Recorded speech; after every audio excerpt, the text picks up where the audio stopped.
Alrighty, so what are we going to cover today? Today we're going to cover the importance of diversifying um, your revenue as an organization, and we're going to be discussing some tips and engaging in some activities to help you guys accomplish that goal.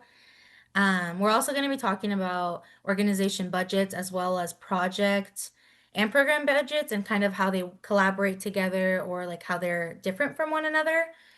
Um, and we're going to be discussing many concepts that maybe some of you guys are familiar with, maybe some of you aren't familiar with, such as in-kind support, cost allocation, capital improvements, and capacity building. If any of these terms are new to you, please do not be intimidated to ask questions.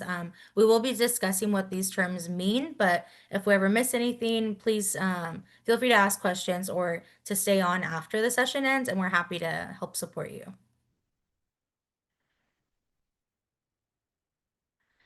So our one-on-one mentoring with Kelly Nonprofit Consulting, how it works is that if you're interested in this service, you will complete an interest survey.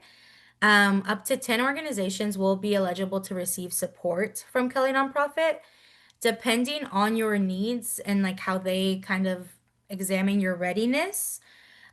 First, all the 10 organizations will receive a 30 to 6 minute, 60, not six, 30 to 60 minute consultation with them. And that can just kind of be to discuss your organization or kind of your needs.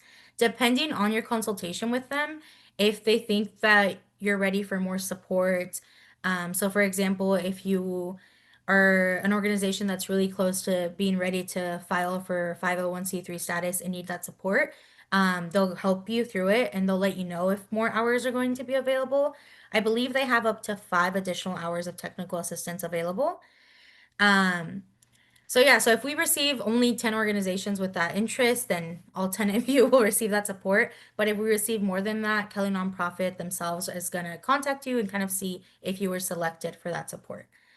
Um, and their kind of support kind of guides around budgeting, planning, your board, governance. Those are some basic things, but like I said, depending on your situation, they can provide additional support. Are there any questions? I feel like I covered it all, but if you guys, do you guys have any additional questions? Okay, cool. So if you guys have any more questions, please include them in the chat, or again, you're welcome to stay after the session ends, and we're happy to answer what we can. We may not know all of the answers, but we'll get the answers for you guys from Kelly Nonprofit. And for those of you who have sent emails since the last session with questions, we are in the process of following up on those. So don't feel like we're ignoring you. Yes, thank you, Christine. So we're gonna dive right into diversifying revenue resources. Um, So in the state of Oregon, there are 10,000 active nonprofits and under 1,800 grant-making foundations. In 2023, there were $41.3 billion in revenue from active tax-exempt organizations reported. And Oregon foundations annually give about $1 billion. We recognize that most of you are from Oregon, but for those of you that are not, I assume that the figures are very similar in your state and there's probably common themes.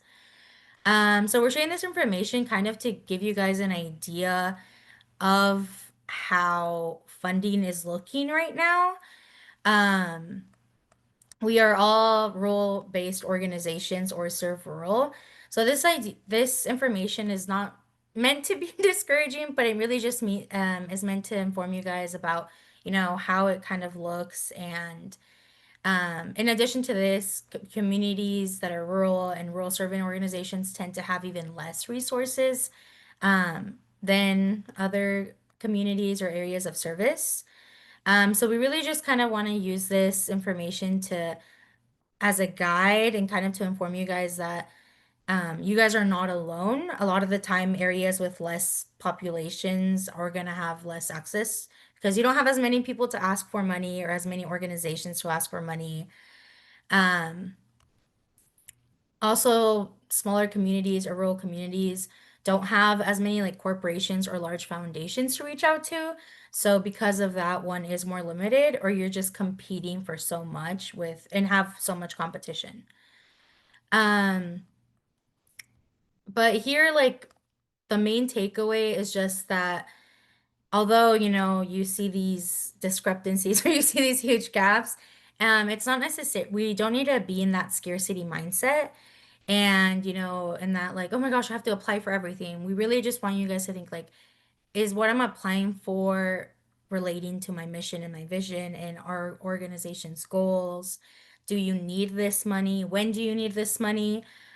Specifically because, timelines and budgets and everything look different. Sometimes you're applying for a grant in July, but you're not going to hear back until October. So if you needed that money in August, like, it's difficult. So yeah, we just want to encourage you guys to kind of be a little informed and to be cautious of being grant dependent or to be dependent on any type of income that isn't guaranteed, and if you need it.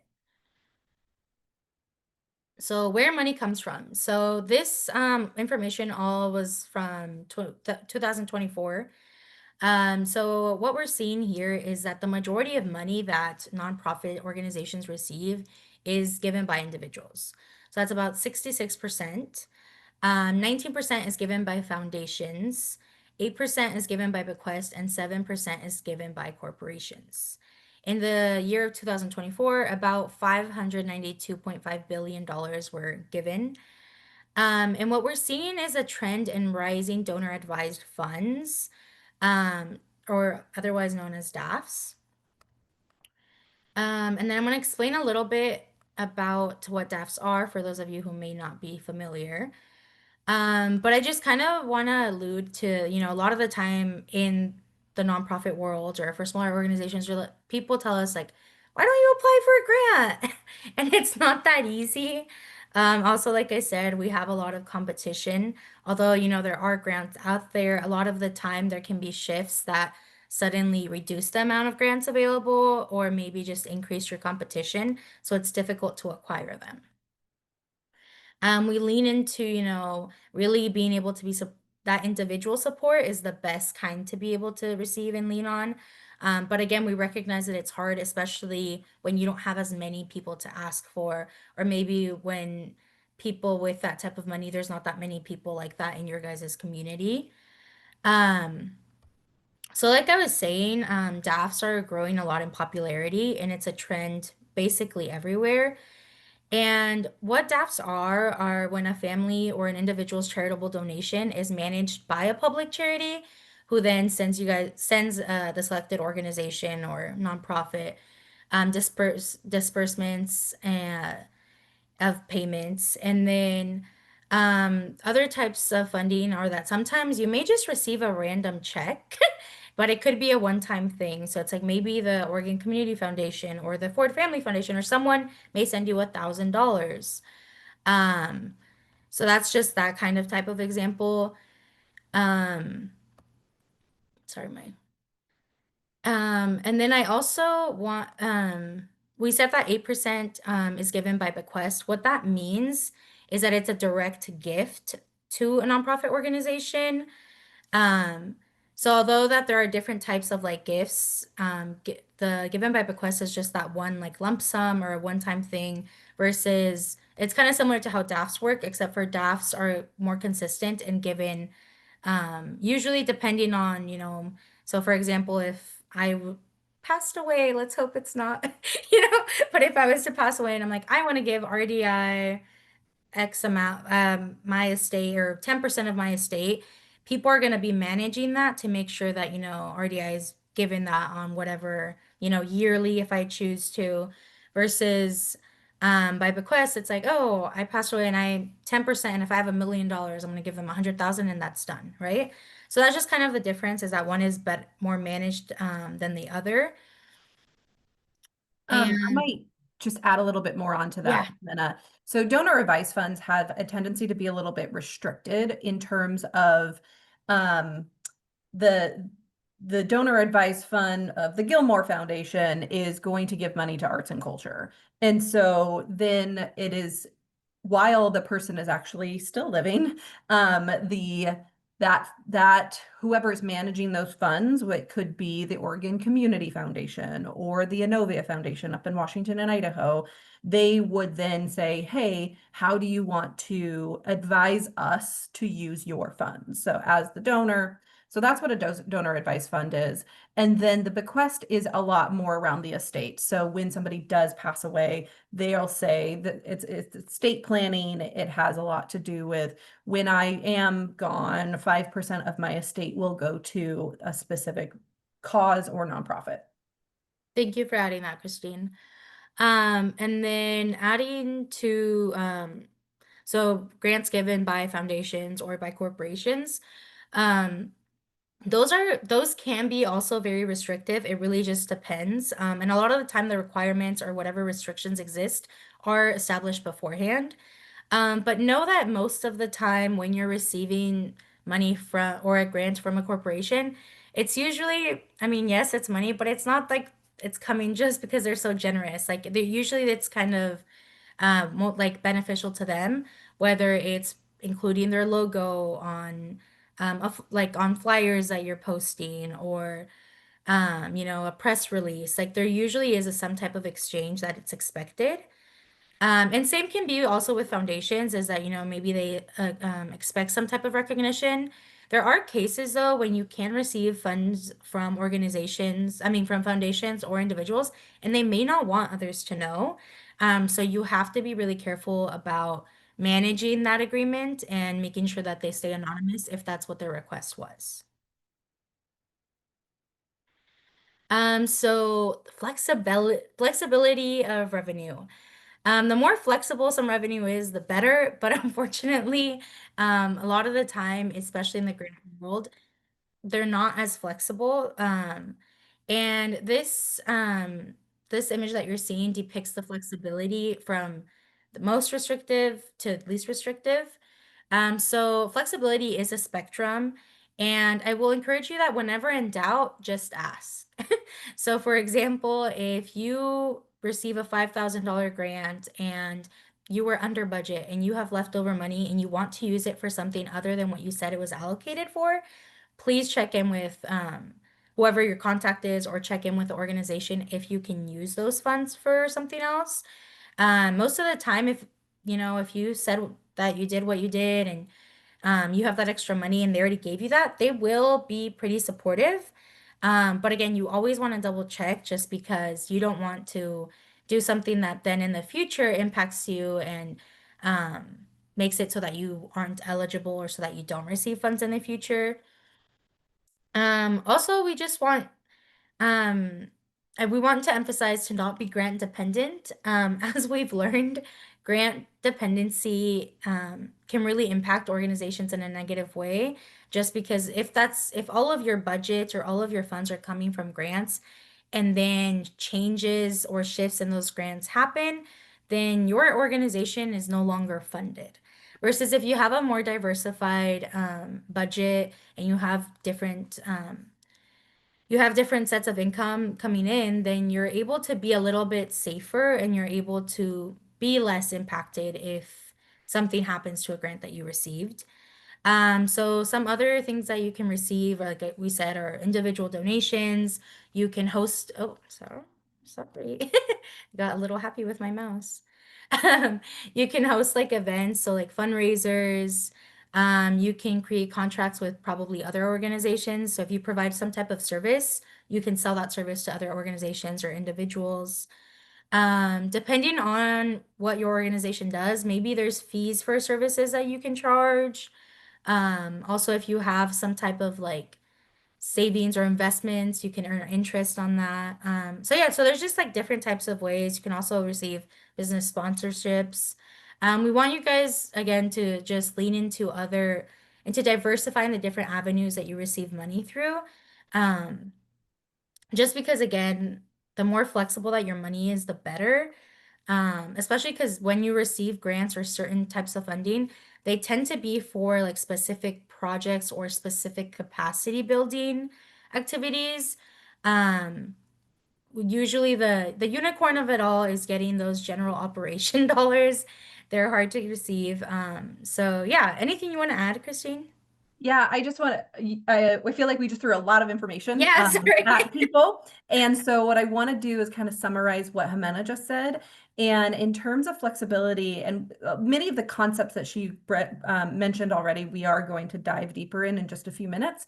But this idea here is restricted grants. These are grants that have a purpose for a very specific thing. So a construction project, or I'm going to do this program, or I'm going to bring in this artist for a event. Those are restricted. And then as you see on this chart, it moves up in flexibility. And flexibility is really important because some of those restricted grants are really great because you have a specific purpose. It could be to buy a printer for marketing, or it could be to pay for staff. Um, but as your organization grows, you'll want to have some flexibility. And as you do that, there's different ways to build flexibility into your grants. And of course, the best one is unrestricted grant. This is a grant that allows you to do pretty much anything you want with. Like here's $500, go do whatever you want with it. We just support your mission. And we're going to jump a little bit into that soon. Thank you, Christine. So yeah, overall, like Christine said, we really for the for the success of your guys' organization, we really want people to, be informed about the different types of grants and kind of how they operate, the restriction, the flexibility. And we really want to emphasize one thing, and that is that grants should be supplemental, discretionary funding for activities already planned to occur 3 to 9 months in the future. So like I mentioned earlier, a lot of the time grants have different types of timelines. So sometimes they typically have that 3 to 9 month timeline, but sometimes it's 6 months. And it's that, you're applying in July and you'll hear back in August and then you receive it until December. So if you anticipate using funds for an event that's going to be before the award date, you typically cannot use those grant dollars for that. Grants tend to fund the future, not the past. Of course, we always encourage you guys to, ask those questions. There are occasions where some people will let you begin to charge like a month prior, so 30 days, maybe 2 weeks. It really just depends on your grantor and what they tell you is okay. But typically, grants will not fund past projects or any expenses that have already been made. So like we are saying, it funds the future, it funds additional capacity building. So maybe your organization wants to start a pilot program and you're starting to provide a service that you haven't previously provided. Typically, that's what grants are for. They're to kind of see and test out the waters of like, okay, I'm really interested in so for example, if your organization provides some type of after school activities for youth, and then you become interested in hosting like a coding class. That's something that you previously haven't been hosting. So it would be new. So if you receive a grant, that's an activity that you can do. Although you're already providing engagement or an after school activity for kids, that coding class is a new program and increases your services. So that's a great example of something that you're able to use grant money for. Um, Also, any new activities that you're planning. So maybe if you're hosting a conference in a year and you're trying to, get money for that, that's another way that you can use grants for. Um, yeah, overall, it's just a lot of the time they're not for general expenses. They're for capacity building, for supplemental um activities. So yeah, so I just really want to emphasize that. And I could yap on, but I'm gonna move on. So we're gonna do a fun little activity now just to kind of test out um what we've learned. And I want to also emphasize that I understand that lots of us come from different levels of experiences and different backgrounds. Some people are completely new to grant writing, or even learning about grants, and then some people are total experts. So this activity is really meant to just kind of explore and learn from one another. So please, if you know everything, great, and please contribute. And if you're learning things that are new, please don't be intimidated. again, there's multiple of us that are still learning. So yeah, I just want to emphasize that. Jimena, Um, do you mind if I go through this activity? Because I love yeah, this go activity. ahead. All right.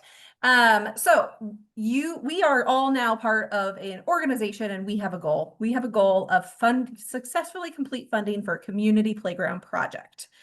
Our project, we have a couple of resources that I'm going to share. And what this activity looks like is I'm going to share a resource and then we're going to have a conversation about what are we going to accept it? Do we have questions? Are we going to decline funding, which is absolutely an opportunity. You can decline funding from somebody.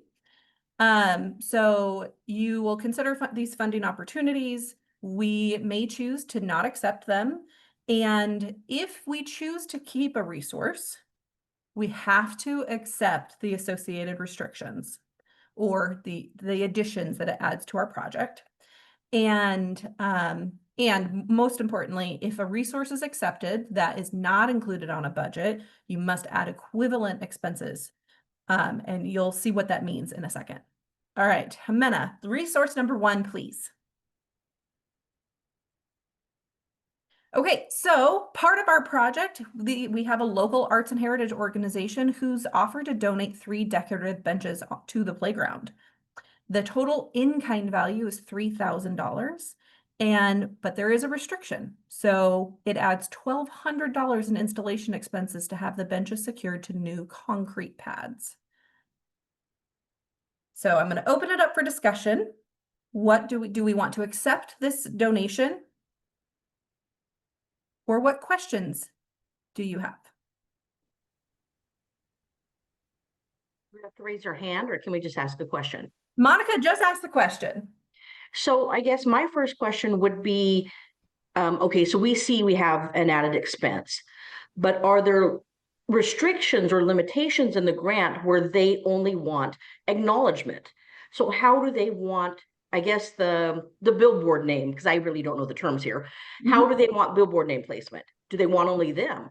If they don't want only them, well, then we can very much turn this into a community partnership and reach out to one of the construction companies, maybe a contractor that's just done a lot of work with a city project. Well, that would be great to expand and be part of and they've made money on that project. Well, now they can invest into an in-kind to help with a community project. I think, I guess my question would be, reviewing the restrictions that would limit community partnerships, because community partnerships, whether a monetary value or in kind, help lower our cost, but still bring that. I'm from Chamber, by the way. That's my speaking. That's my platform.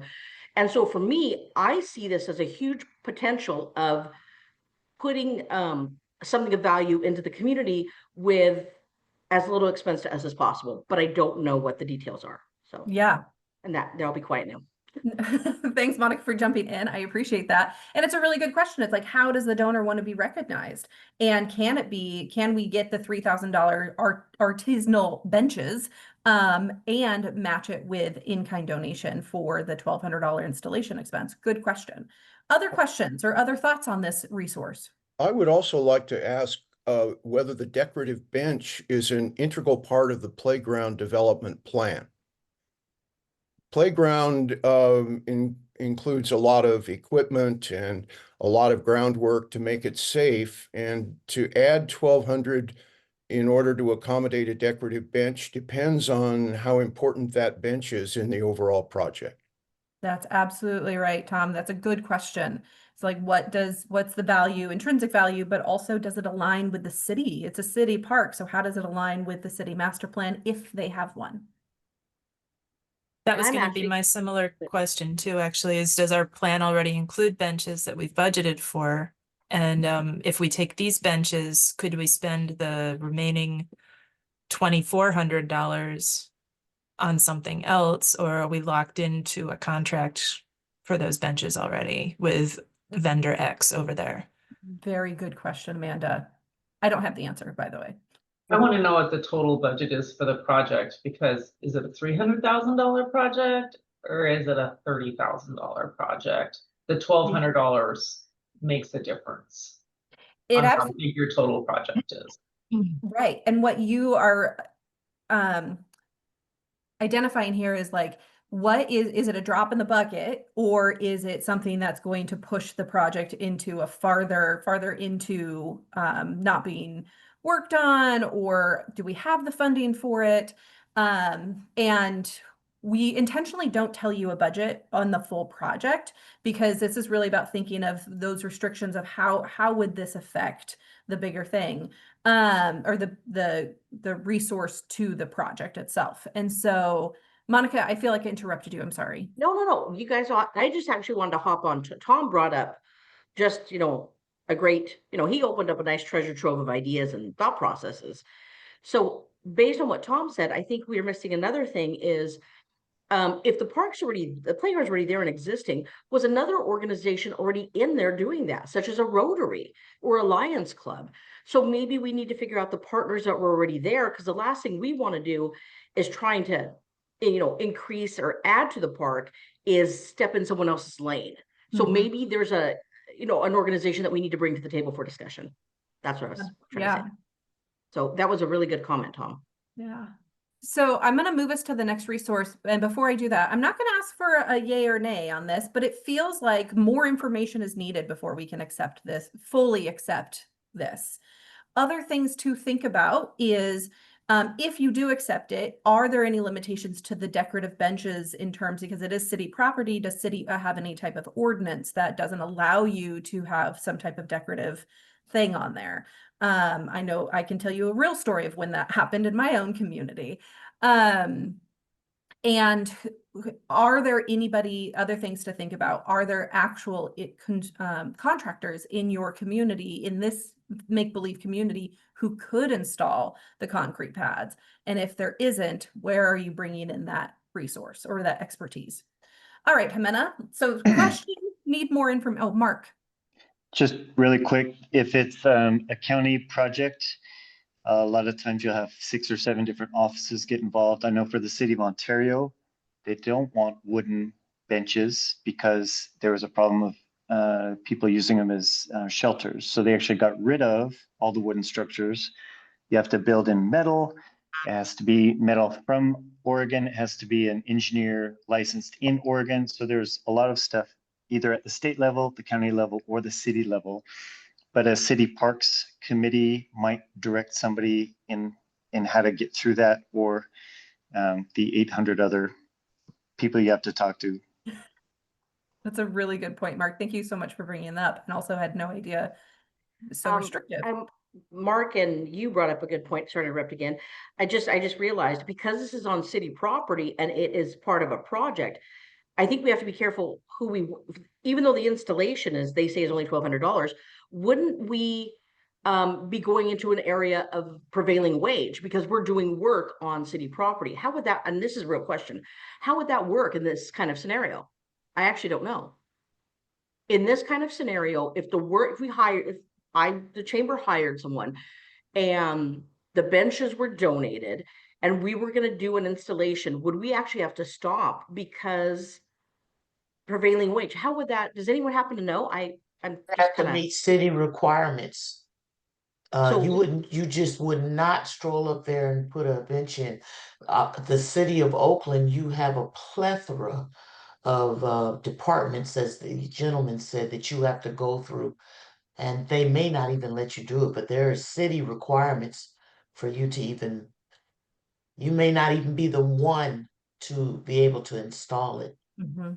So when they give you, so here's some food for thought then. So what you're saying, Yvonne, is even though they say it will be $1,200 for installation expenses, when it comes down to it, and depending on the municipal code or the ordinance of the city, because you have to work with, it could very well be more. Exactly. Thank you. Sorry, thank you. Yeah, no, it's a great question. This is all a learning opportunity for all of us. Jimena, let's move on to the next one. This is going to be a good conversation considering what people have brought up. Okay, a licensed and bonded contractor offers to supply all the construction materials and construction documents for $14,500, a savings of $3,500. You still must fund the $14,500. What do you do? Do we know how much is funded for this project overall, or or how much is budgeted for this project overall in order to consider? Nope. Just consider the resource. Then what questions do you have? I'd want to know what sort of procurement requirements and competition we would have to be bound by. Like, this sounds like a really sweet deal. But do we still have to do due diligence of other contractors who may also be licensed and bonded to see if they could supply for, an equivalent price or something like that before we just take it? Yep. That's a Some good point. organizations require that. Some boards say you can't do a project unless you've had at least 3 bids or something like that. So you have to know what your organizational requirements are too, not just, your city or whatever, but even your organization. Another question I have is, are they licensed and bonded in Oregon? Because in Oregon, you have to be licensed and bonded for the state of Oregon. You can't just be from Idaho and not have an Oregon contractor's license and do work over here.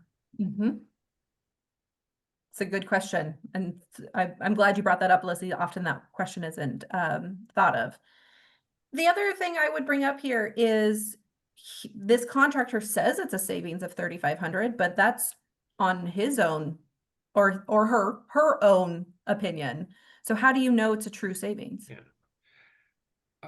I would say, given that the organization has the 3 quotes and they've established a $18,000 cost for whatever this activity is, then you might choose to think of accepting this, but would the group be well served politically and everything else by reaching out to the other contractors and asking if they are being the low bidder, would they be willing to do the work for this amount? And I'm sure there'd be some lively discussion within your board. Absolutely. Okay, I guess go ahead. Just with regards to the materials, I'd also want to know if they were offering to have slightly lower quality materials offered to achieve that savings.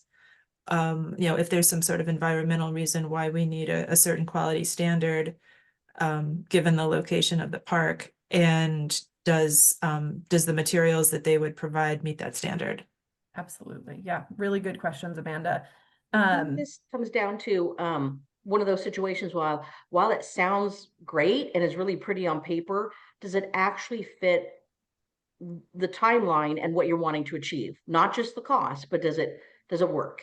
But it sounds pretty on paper, but I like that. Okay, Amanda, let's move on to resource 3. Okay, a community theater group offers to hold a special performance in your honor. They expect to raise $3,000, half of which will be donated to your project. The restriction is they need 10 volunteers to serve as ushers during the event. I would really want to know what this performance looks like, because in accepting the $3,000, we're allowing them to represent us. So I think my biggest thing would be, thank you for the offer, but how are you wanting to represent us? What's, we hate to nitpick, but what does the performance look like? What does that mean? What does that entail? Because I mean, $3,000 is great for a small chamber like me, but I really want to know, it's my job as president, how are you going to represent us? That's my first thing. There's a big difference between Rocky Horror Picture Show and The Wizard of Oz. You know what? There you go. Which both are great, by the way. Fan of both. Yeah. And just to note that they expect to raise $3,000, half of which will go. So it's not the full $3,000. You would get about $1,500. Joanna, I saw you come off mute. Oh, yes. Actually, I was gonna pretty much echo what Monica was saying. I would want to know first and foremost what is the performance going to be? Is it something that might upset some community members? And also 10 volunteers for $1,500, that's not a great return on investment in my book. I'd want to know a lot more about how that would affect the budgeting, because you're going to have to, account for that in a lot of ways. So yeah, lots more questions than answers. Yeah. I mean, I'd want to know on the flip side, what if this is in our honor, what are they going to be doing to promote our work and really celebrate our work in the community? Because to Joanna's point, yeah, maybe mathematically 10 volunteers for $1,500 isn't a great return on investment, but if 10 volunteers for $1,500 plus a whole lot of community recognition that could lead to future investments from the community, I mean, maybe that's a investment we'd want to look harder at. Yeah. I want to second what Joanna said about the importance of volunteer time. I think raising volunteer time is as difficult as getting grant money. We need to be sure that we allocate that scarce resource in a way that is the most beneficial for the organization. And while I agree that this could lead to future contributions, I think that needs to be assessed very carefully and make sure that our volunteers are used in a way that's beneficial. Absolutely. And one last food for thought on this one is if they raise over 3,000, do you get half of that? If they raise under 3,000, what does that look like? So these are really good conversations, and Mark put a good comment in the chat around like, are volunteers liable for damage? What does that look like? And Mark, I couldn't tell, were you making a comment or making a question? That was a rhetorical question. Okay. We do a lot of volunteer work in a Kiwanis Club in Ontario. They were looking at putting stuff in the parks for years and years, but the liability, they don't have an engineering department per se, but the public works department wouldn't install it. I mean, there's all these questions where, okay, we're using volunteers. Are they licensed? Are they bonded? Are they insured? If somebody was going to volunteer and be an usher, what if they get hit in a drunken rage? Are they liable? Is the theater liable? Those were just kind of the questions I was asking. Really, really good questions to consider potentially. I was almost thinking maybe we could also spin it. You know, why thank them for wanting to honor us, but I would ask, based on the kind of performances they do, maybe instead what we would do is in their concessions, what's your average amount of attendance? And instead of giving us half of the 3,000, we would work attendance, and then we would promote our organization during the intermission. Maybe we could talk a little bit about what we have coming up, what our own calendar is. And then we have our kind of our own platform, but sharing theirs. And then there's really no financial obligation. What's on us is on us and what we sell in the concessions. And we don't need as many volunteers. That's what I was kind of thinking. Yeah. All really good considerations as people turn to you to help support the projects that you're doing. We have one more resource. It's the best one, of course, save the best for last. Hannah, you send out a terrific donation letter that finds its way to Mr. and Mrs. Moneybags. They take a pen out and write you a check, and you raise $20,000. This is more than you need. This puts your whole budget over. That's the restriction here, is you are now over budget. You have more revenue than expenses. What do? Do you accept it? Do you turn away $20,000? What questions do I would you have? thank them, and see if in the conversation, if they were expecting something out of that. Us being tiny and kind of poor, we'd also have to consider where that puts us in regards to taxes. That would be my thing too. I mean, it would still be worth it, but yeah, I don't know. And maybe it kind of depends on who that donor is. There's some donors like around here, I'm sure they're everywhere. If they give you a certain amount of money, and there might be attachments to it later on for conversations or what have you. So I think it really comes down to the individual. I mean, you hate to be that way, but you do need to be very proactive for your organization and be aware of your audience and your donors. Absolutely. What else would you consider here? So I just have a thought. Yes. So one of the organizations I'm part of is the Schools Booster Club. And so we have to be very careful who we accept donations from. So in Ontario, there are quite a few dispensaries, and they do donate, but we have to, that's kind of a sticky situation for us all. So that's one of those things that we really have to watch. Absolutely. There is a public perception about where money is coming from. Yeah, particularly around schools or political campaigns or health organizations. So knowing what is acceptable and unacceptable at a board standard. So what about this puts you over, and so maybe you have an extra $4,000 left. Can you use that for whatever you want? Is this an unrestricted dollar? Debbie, I saw you come off mute. Yeah, this would be a dilemma for me because we would take every penny that we could get. We wouldn't really have a restriction on our budget, but you don't want to insult these people. In a small community like us, we may never get money from them again if we turn this down. And so we'd have to actually have a conversation with them. This is a tough dilemma because I don't know what the answer would be. If I had to restrict it to what, 15,000, I'd say we can only take 15,000 of your 20,000. I would just offer to have them give their extra 5,000 to the food bank in return, or something else. I don't know. I'd be interested to see what other people would say on this. Yeah. Well, we'll go ahead. I mean, Amanda, we can go to the last slide and then I'll hand it back to you.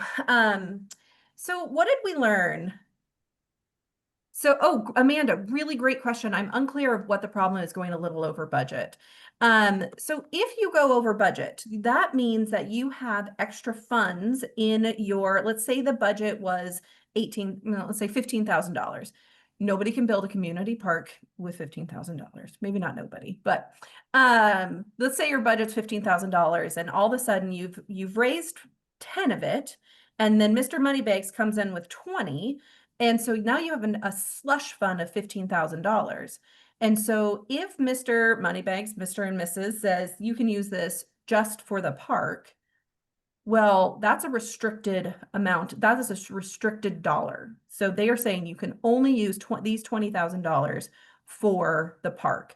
Well, your budget was only 15, and so you can use 15 of that. And so either you have to go back to the donor, Mr. Moneybags, and ask, can we use $5,000 for something else? You could create a memorandum of understanding or memo of understanding between you and the donor. The other thing you could say, is there a year or a date restriction on these funds? Can we use these extra $5,000 to, Leslie, I see your hand, I'll get you in a second. Can we use this extra $5,000 over the course of the next 5 years for maintenance in the park? So what are some of the restrictions around this? Now that's great. You had one resources that covered everything. So what happens with the other $10,000 that you've already raised? You'll now have to go back to them and say, can we use this? Does it have to be for the park, or can we use it for general operating of our organization? Or we have another project that we have coming up. Can we move that over? So knowing what the restrictions are of funding is really important. And I'm actually in this scenario right now with an organization I volunteer with. We do fundraising for School Adventures.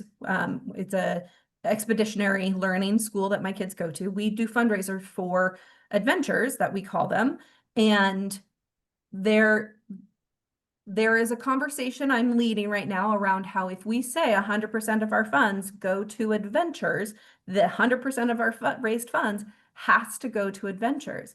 That is a restriction that we've put on that fundraising. And other people are saying, but we can put it towards the school. It's like, no, unfortunately. So we're in the process of having this conversation.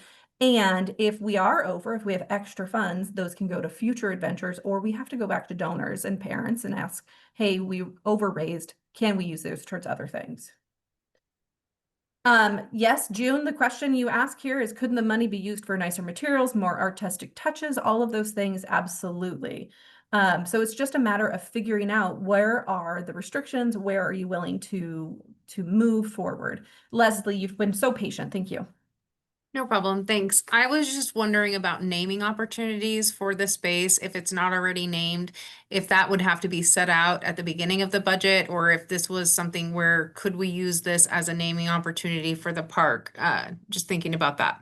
Absolutely. All of these are really great questions. And what I think it highlights in the learning here is really understanding where these gifts, these resources are coming from and what restrictions are matched with them. You all had really great questions, concerns, thoughts of like, okay, so the contractor, are they bonded?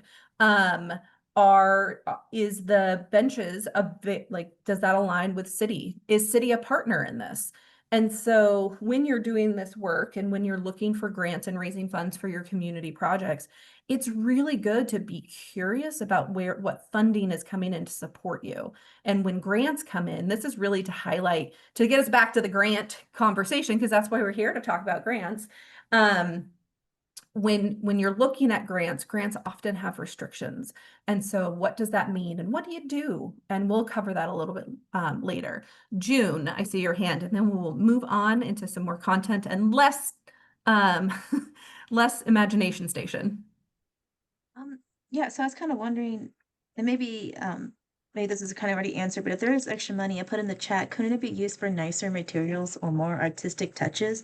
And in which case it got me thinking, maybe we would want to ask the investor, like, what are they hoping to see, like the look of the park or the additions they want us to add into the park with money this large, because maybe they just wanted to only use it on the park. So what were they hoping to get from such a large donation? Such an amazing conversation you would have with that donor. Ask that very question, is like, what are you hoping to get out of this? And if they come back and say, we want naming rights and we're only allowing, I'm going to say it, senior citizens walking in the park from 9 a.m. to 10 a.m. and no kid, like they may come back with some crazy requests. I've seen some crazy requests from individual donors. And at that point, it's like, then you have bigger conversations with your staff and your board. Does this align with our mission? Is this fund actually a good use? Is it good money? Sure. But then I think it was Debbie's point of like, we live in a small community. If we say no to funds, that puts us in a sticky situation.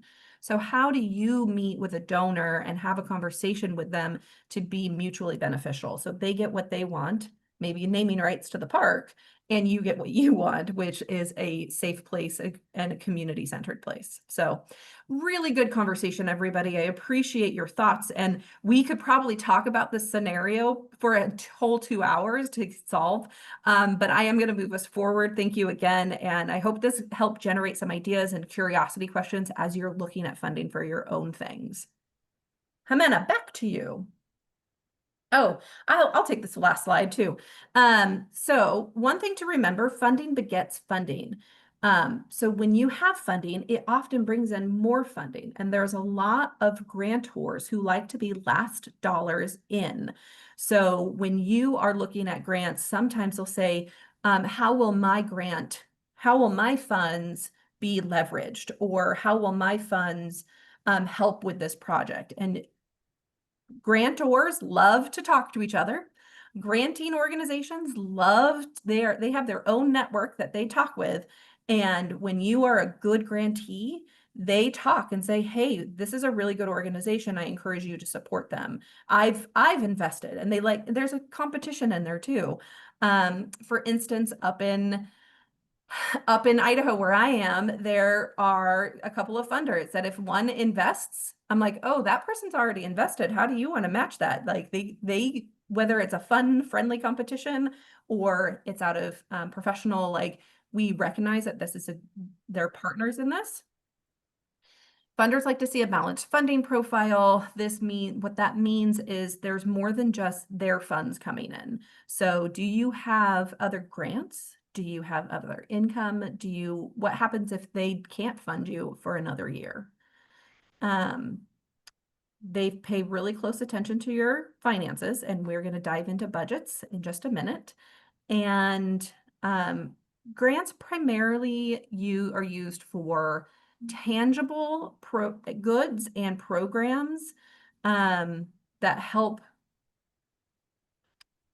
really help build on the organization. So, and again, sorry, this feels like new information, not a remember information, and we'll get to it. All right, Jimena, now I'm really turning it back over to you. Thank you for letting me take over for a second. Thank you, Christine. And thank you guys, everyone for participating in that discussion. Like Christine said, I'm sure we could spend hours more. But yeah, let's take a moment to dive into organizational budgets. So I want to bring us back to the why and the how, and to really kind of get centered around our mission and our vision and the conversations we were having during the first session. So when we are, again, chasing those funding dollars, or when we're trying to receive grants, again, it's really important to be centered around your mission and vision and seeing if those grants, or if whatever you want to do with the grants, aligns with your mission and your goal. We're going to be discussing budgets a little bit more in depth now. So I want to kind of remind you guys to reflect back and think about our Dream Big activity when we were listing different types of programs or services that we would want to implement.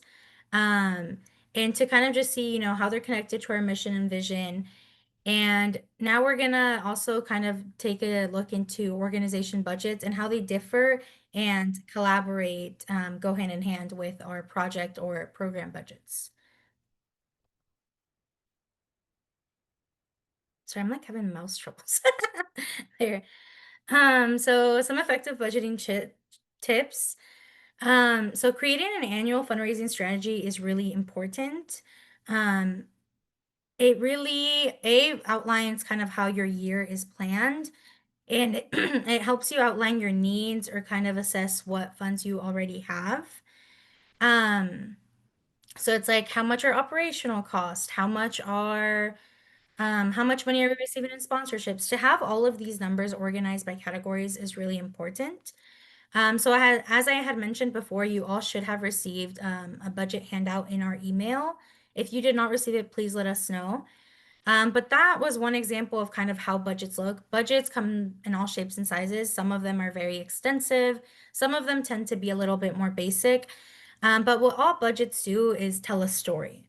So your budget lets other people know, again, about the resources that you already have, about the upcoming needs you're going to have. And it's really important to have a very diversified budget. So funders love to see that, you're planning to continue operating without their support. So they want to support, although they want to increase your capacity building and they want to increase the services and like the longevity of your organization or your nonprofit. A lot of the time they really kind of they will support an organization that is already able to fund a lot of their current programming. So again, they want to grant the future. And they often kind of wonder, like, if I don't give you these $10,000, how else will these expenses be sustained? Will this project happen? So that's why it's really important to kind of have an annual, to have that budget and to kind of understand your fundraising strategy. So this is an example of an organization budget. It's very basic, but it includes areas like revenue, it includes expenses, and it includes, buckets of like, where is this money going to, such as different programs, and the administrative or operational costs. Here it states the year, so this is the budget for 2023. It's really important to include dates, just so that you're able to identify what funds are being used when.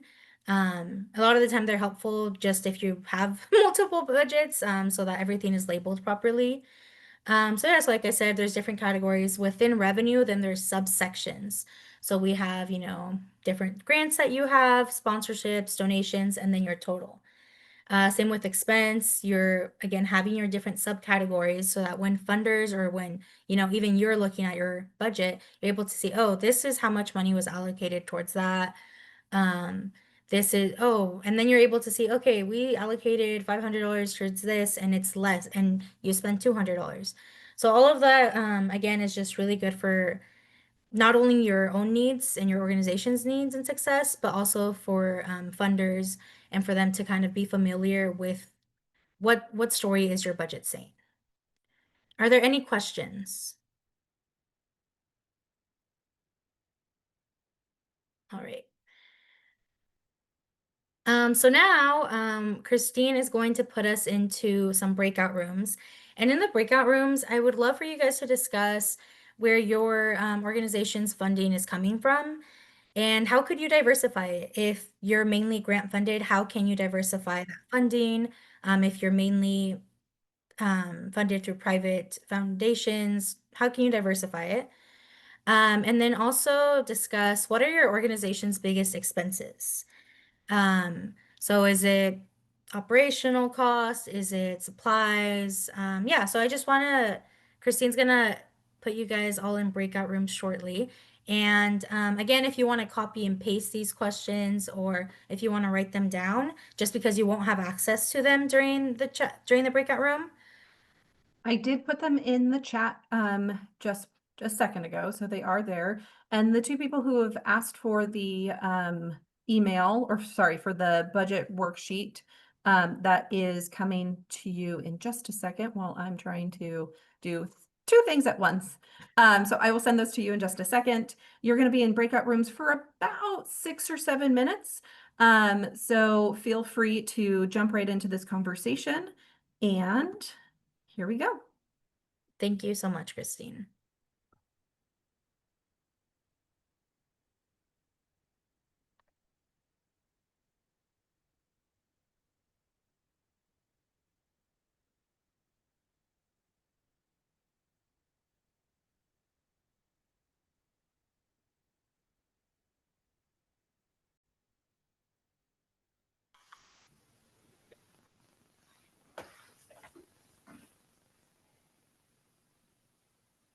Welcome back.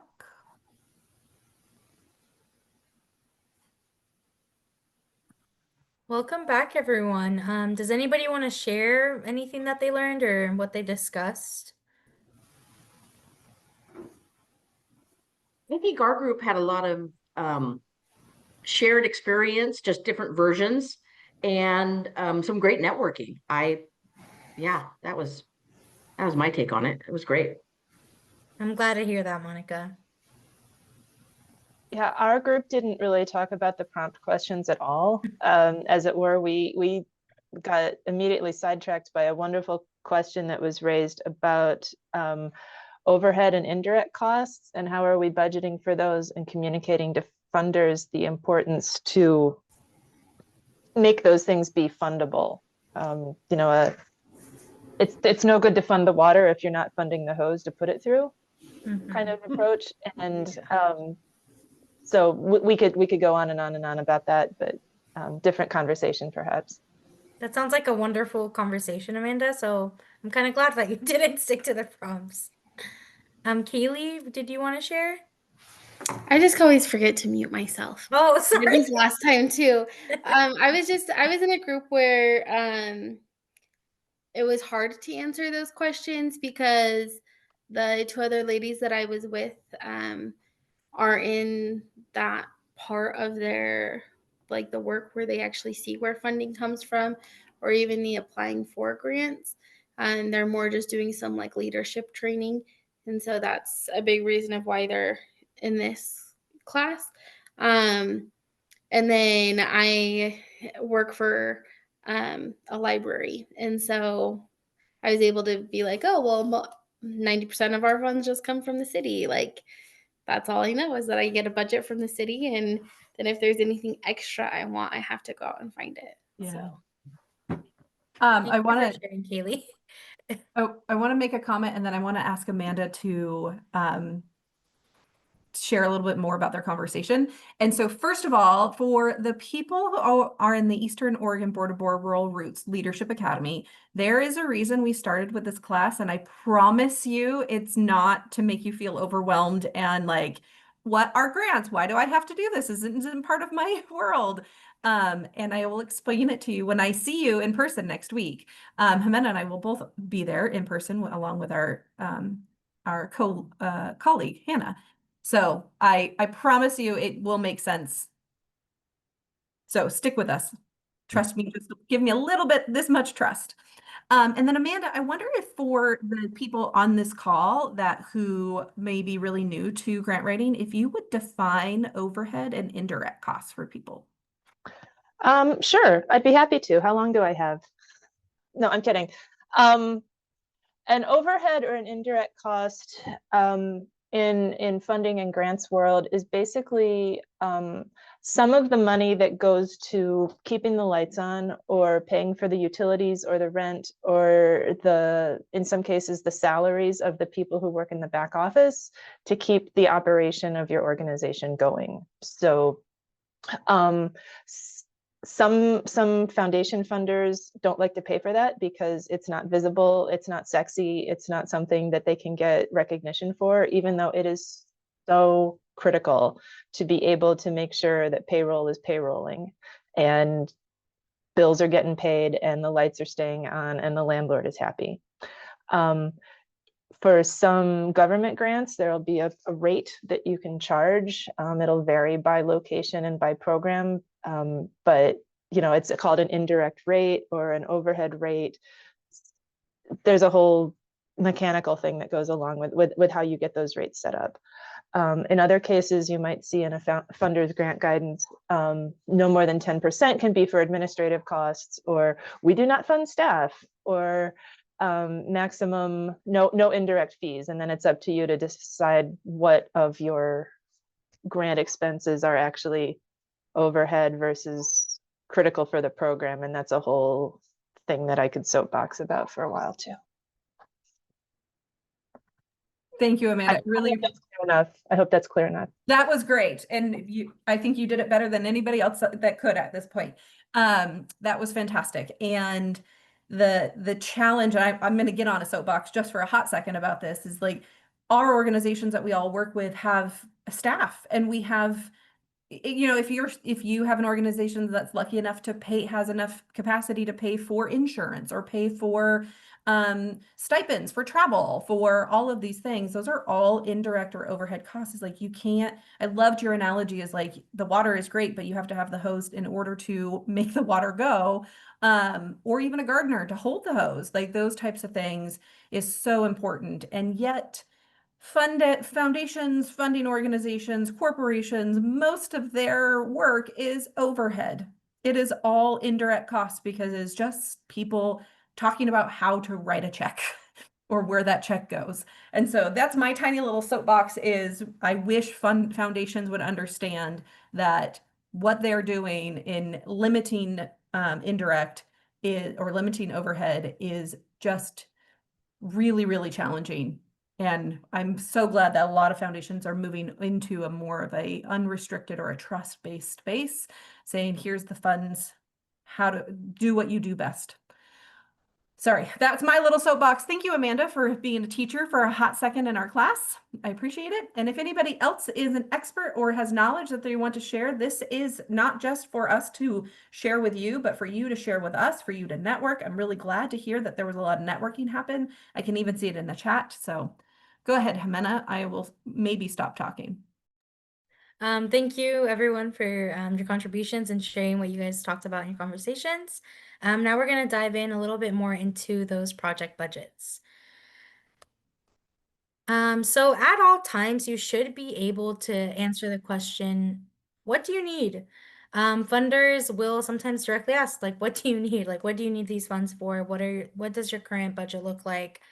And here with the project budget overview, I really want to emphasize that your project budget and your annual budget are different, but they speak to one another, and project budgets are always reflected in your annual budgets. It's really important to be able for funders to identify like what part of your overall budget, or what part of the project budget is part of the overall budget. And a lot of the time when you're applying for a grant or when you're applying for some type of donation or income or whatever, well, not like you apply for donations, but you know what I mean? Like when you're applying for grants, funders will ask to see your overall budget as well as your project or your program budget for whatever you're requesting the funds for. And that's mainly because funders really just want to see that you're a successful and well-rounded organization, and that your funds paint a good story and a good picture and are going to lead to success. When you have a budget that funders are a little concerned about, or maybe there's questions about where exactly your funds are being allocated, you're less likely to be funded, or your funder is simply going to have more questions about like oh, like what is, like why is so much money in this area, or etc. So our project budgets, again, they're a subset of your organization budget. They're only a small portion. And you can have multiple project budgets at once. So it's really important to be able to differentiate them and have different budgets and everything categorized for them. And it's really important to have, like in the previous picture that we were showing, it's really important that everything is like in line.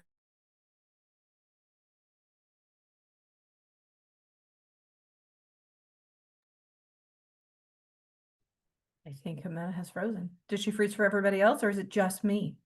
I'm in the hotel. Okay. I will take over.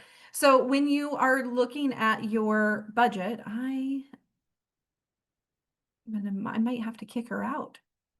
Uh-oh, because I can't control the Technical screen. difficulties. Oh, there you go. Jimena's back. You Okay, I was like, I froze or you all froze. Or everyone's really quiet. Because I can only see like 3 people. So yeah, I apologize for that. Christine, were you saying anything? I was just about to take over. I was thinking I might have to kick you out so I could take over the screens, but you came back. Okay, cool. So yeah, I was just kind of saying that, the project budgets are always just a subset of your overall budget. And it's really important to have everything categorized correctly, just so that it's clear and evident that if anyone looks at your budget, they can be like, okay, grant number 1 is this much money, and this project, that the outreach is costing $500 or whatever. Anything you wanted to add, Christine, to that?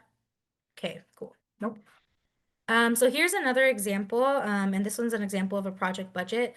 Again, we have our funding and like what the foundations, the donations, and the different types of funders supporting the project. You have here the label of Project 1, revenue, how much we're getting from each funder, but then we have how much are we using of that funding to then support the following expenses. So that's personnel, supplies, equipment. And again, this is just an example. Budgets can be a lot more complicated than this, unfortunately. But this is just an example to kind of show you guys how they work. And again, they look very different. Anything you want to add, Christine, or? I think that the only thing I would do to sum this, this section up is your project budget is specific to your project or your program or whatever it is you're working on. And it should be, so for example, if you are a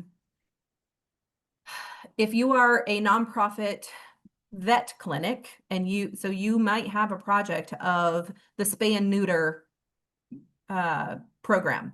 And so that should be, you should have a project budget or a budget specifically to that, but then that should be a subset of your organizational budget.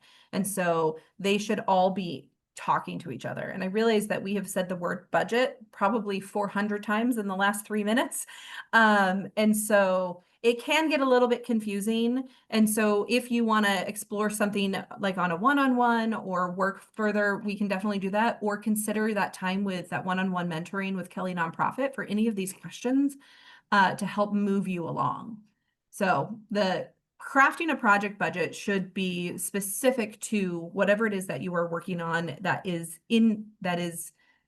beyond your organizational budget. Thank you, Christine. And now that we've explored budgets and seen a few examples, I want to dive into the different types of grant funding. So typically there are 4 different types of grant funding, which include program, capital, capacity building, and general operating. Program funding refers to supporting specific activities that result in anticipated outcomes. So what that may look like is, using funding to purchase materials or supplies. It may look like supporting staffing, facilities, or liability insurance. And then what we have for capital, capital refers more to helping an organization buy or create a physical and generally long-lasting asset. So that can look like a building that can look like a playground. That's more of like any construction needs. Maybe you need to add a room to your building, or maybe you're making it ADA accessible and including a ramp. So those are just some examples. Again, they tend to be more infrastructure based. So for capacity building, that's when, you know, you're investing in your visioning, your fundraising, or governance. That may look like supporting staff development courses. There's just, you know, different areas. For general operating, those are, again, unrestricted grants that one can provide and use towards regular and ongoing expenses. So those overhead costs at times, or salaries of staff. Yeah, so those are just kind of the general different types of grants and what they fund. Are there any questions? General operating grants are unicorns. They are the unicorns of grants. And if you can get them, get them. If you were to put your capital and capacity grants are fabulous. But again, when we call back to some of the first slides of like the flexibility, those general operating grants can help you in so many ways because they are unrestricted. Thank you for adding that, Christine. So since there's no questions, I'm going to move on. So as I've described throughout the session, your budget needs to tell a story, and the big question is, does your budget tell a story? When you're looking and creating a budget, we need to see, again, what story does it say? Does it say I am strongly funded and everything's organized and this project's gonna happen and is fully supported? Or does it say, oh, this project may not happen because we currently have no revenue? So everyone who looks at your budget, whether they have experience or not, should be able to at least identify like if your budget is ready to, like if it's being supported because of all the different categories that you have. They're able to see, okay, they have $20,000, or oh, they have $0. I hope you don't have $0. But yeah, just again, funders like to see that your budget tells a story. And a lot of the time also, the budgets can really kind of like put you in a negative light at times, just because, you know, if they're looking at your budget and they're like, oh, they don't have, like, they're 90% grant based, or they don't have any money and they want to complete this project in December. So like a lot of those kind of things do have an influence. So I do want to, you know, just kind of emphasize that all of that information does leave an impact on a funder and may result in them choosing to fund you or not. Yes, Amanda? So, Jimena, as you're talking about this, I'm wondering if when you're saying budget, are you just talking about the table part of it, or are you talking about any accompanying narrative that might go with it that says, maybe if you've got the opportunity to say like, hey, we're running a deficit this year, but here's why, and that's not the norm for us? Yeah, great question, Amanda. And I'm actually gonna have Christine take over just because she'll give you a better answer. I mean, that's such a good question. A lot of the times what I have experienced, I'll say, I shouldn't say a lot of the times, what I have experienced is when you put together a table budget or a spreadsheet or a financial statement budget from QuickBooks, there is an opportunity to add narrative in a grant application. And so sometimes it is another table. If you're online, it's another box that says, tell us more about your budget. Or some other times, if you are running a deficit, or if there's something that's abnormal for you in a year, then I would encourage you to either write it on the budget, add a little like, you know, for consideration, or a budget narrative on your actual budget, because some grantors may only look at, here's the budget. They may not actually be reading, as much as we hope that they're reading all of the work that we put into these grants. Amanda, you know what I'm talking about. Sometimes they just look at numbers. And so if you don't have an opportunity somewhere in the actual narrative to talk about your budget, put it right on there. Especially if there's anything that is out of the norm for you. The other thing I would say is if you are applying and there's always that pesky question, is there anything else you want us to know about you? Put it right there. Any opportunity you have to share about your organization and do it, especially if there's something abnormal in your budget, because they may, even if they've been funding you for years and years and years, and they're like, whoa, what happened? Why are you running a deficit? You want an opportunity to explain why. Thank you, Christine, for answering Amanda's question. Are there any other questions?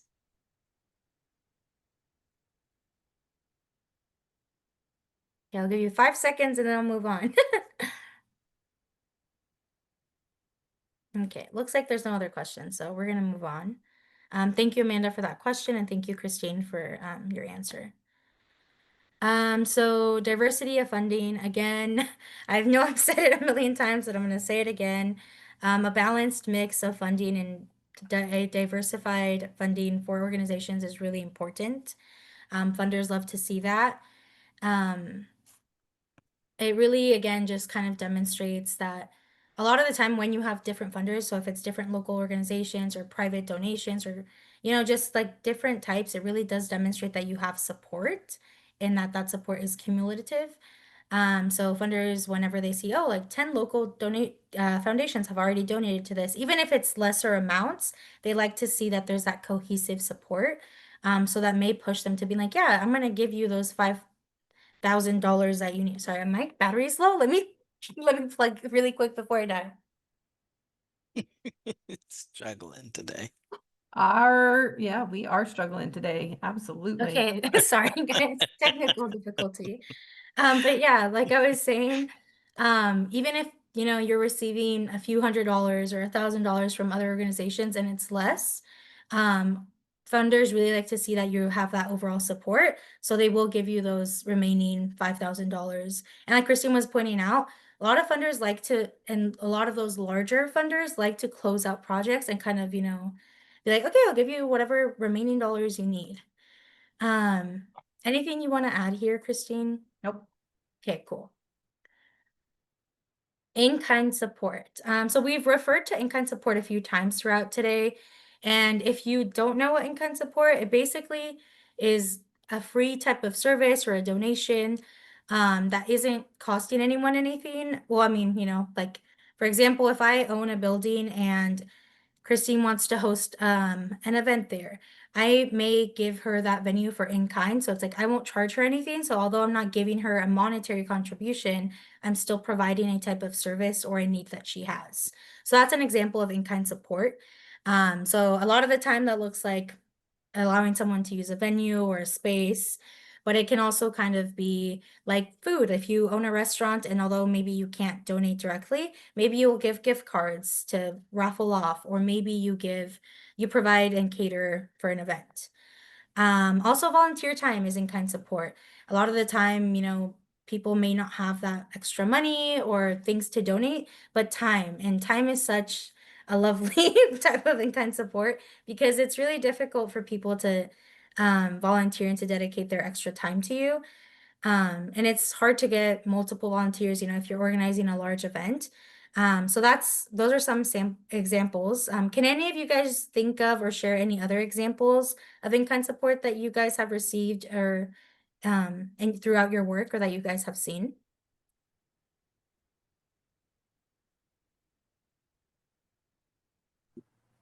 So a lot of salons and barbershops down here, they do like free haircuts for kids right before school starts. And we're doing trying to open a beauty school.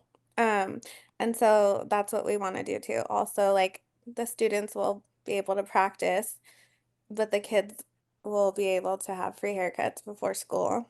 So that was one of the things that I thought of. It's a really great example. Yeah, thank you, Jessica, for sharing. Because like you said, it's kind of beneficial to both parties. Kids are getting free haircuts, and that's an expense that parents don't have to put out. But also, then the barbers and the hairstylists are getting that practice and improving the quality of their work. So great example, Jessica. Does anybody else want to share?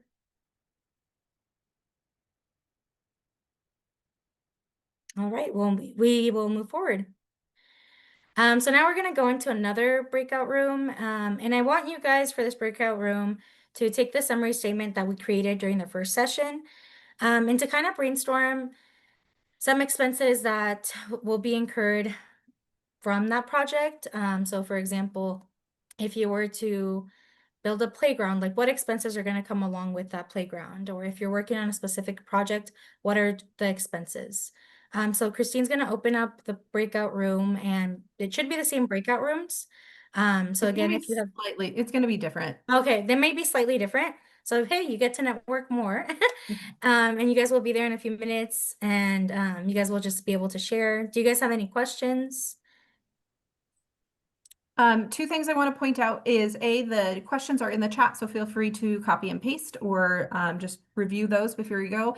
And Amanda posted a really great reminder in the chat about in-kind support. This should also be documented and in your budget. So because it shows community support, it shows regional support in what you're doing. So if it doesn't make sense of where to put that, reach out to the funder and say, hey, how can I share my in-kind support in my budget, or put it in a narrative?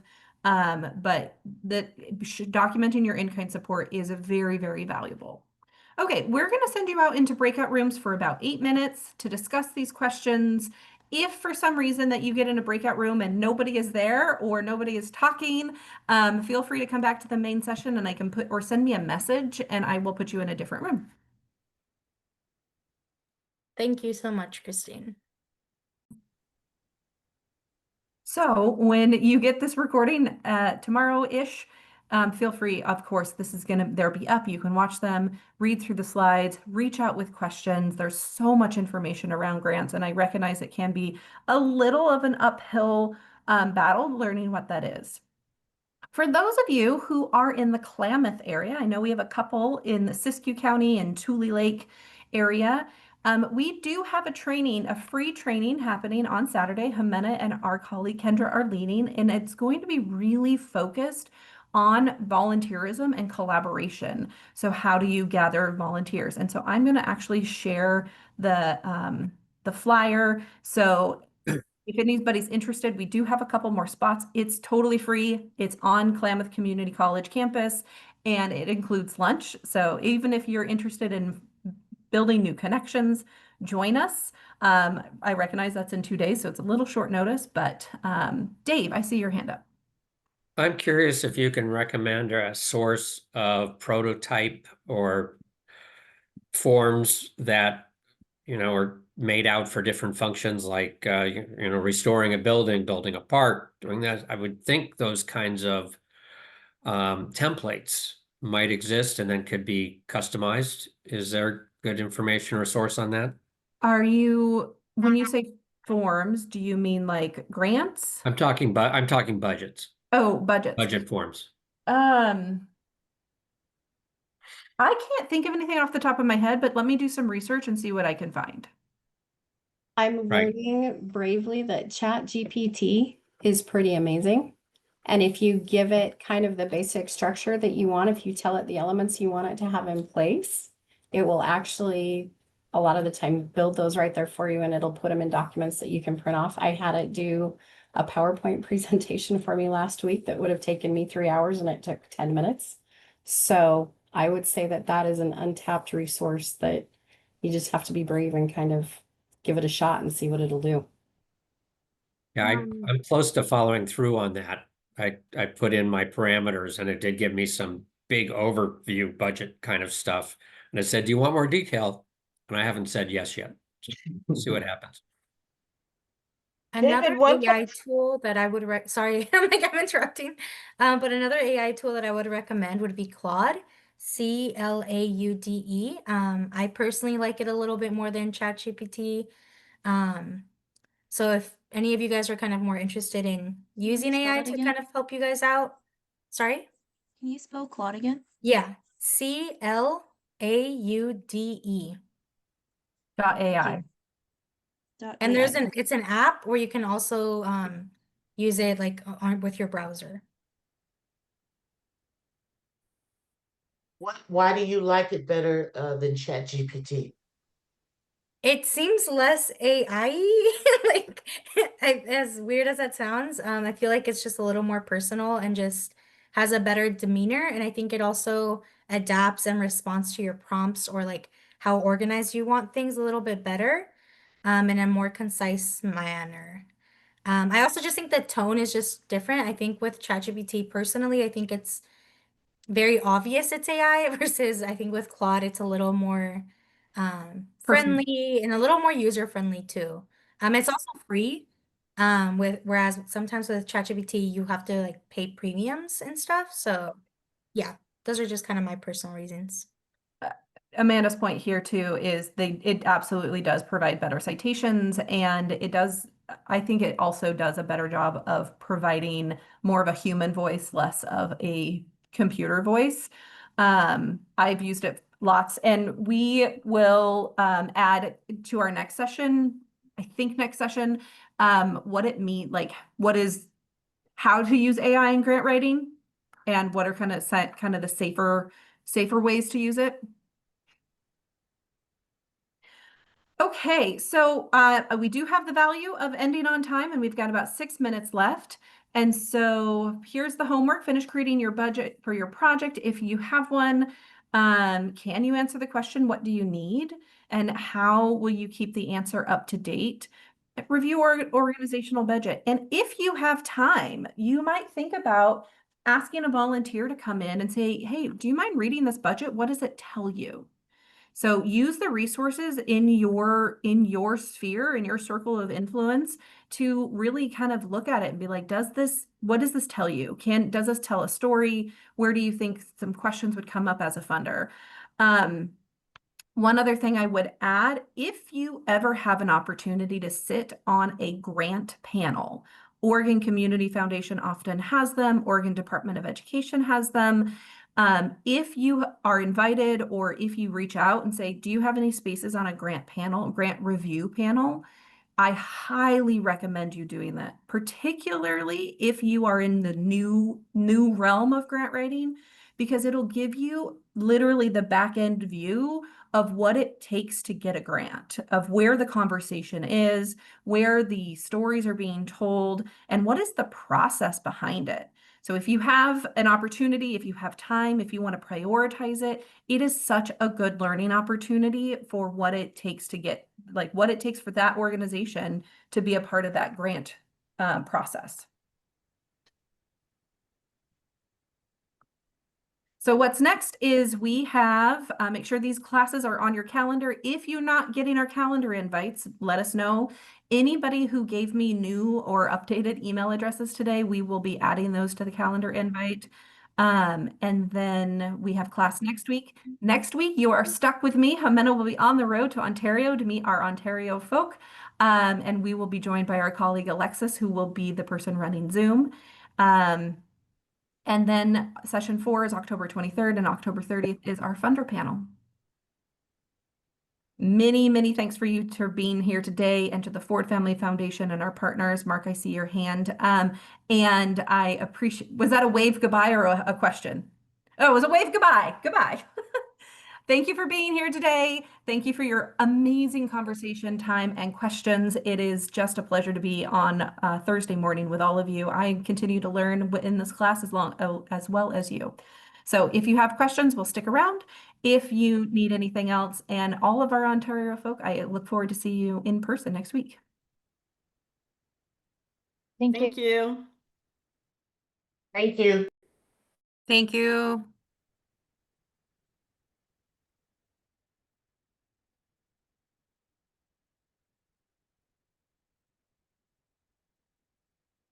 Cassie, if you're still here, your donation was made in your honor to the Josephine Food Bank last week. Are you guys both in Ontario next week? Mm-hmm. I'm coming in on Wednesday night. I haven't decided if I'm gonna go to Boise and see family or not. But I will be there all day Thursday and Friday, of course, and then Jimena comes in Thursday night. Don't you live up by Council or? I live up in Moscow, Idaho. Oh, okay. Do you come down that way, or do you go down through Horseshoe Bend and McCall I will go down to actually. Weiser? I will this time. Normally I would go down through Council, Cambridge and Weezer.